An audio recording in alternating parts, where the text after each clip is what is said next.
E hoki mai ana te rōpū Toa Whakaihuwaka ki tō rātou kura kāinga.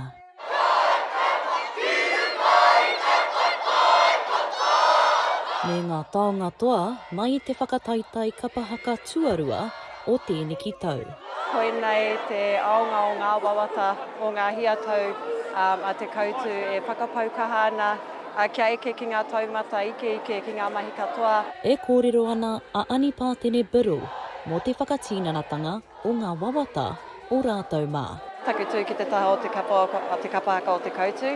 Engari i mate mātou ki te whakawhiti atu ki te rōpū manaaki i runga anō i te Toku.It o ngā kaihaka i hiahia ki te tū.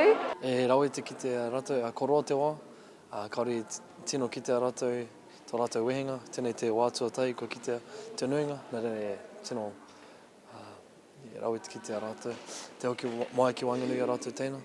E mārama ana a awatere Douglas Karauna i te hirangatanga o te whakanui i te ekenga o tōna kapa. Kare anō mātou kia whakaatu ki tō mātou kura. E mataki noa rātou i runga i te pauka whakata, engari kare whakaatu a tinana nei reira. He whakaatu ki tō mātou kura i te rua karaka.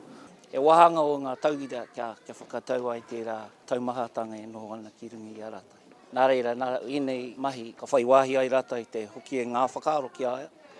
Me te mea kia whakatau i tau āhuatanga i aua whakataita i aua wāhira. Waihoki e arotahi ana a Matuara Nara Leach ki te oranga tonutanga o ngā tauira katoa. He wahanga no ka whai oranga tātai. Ko ea o era mahi, te angitu i te rātaha, engari me hoki mai ki te ātuturu, ki ngā pukapuka, mahunga ki raro ai.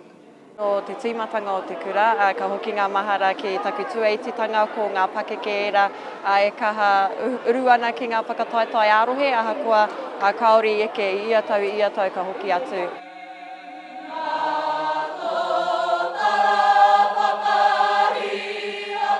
Ka mutu heo haki nui ka waiho mā ngā pipi o te kura.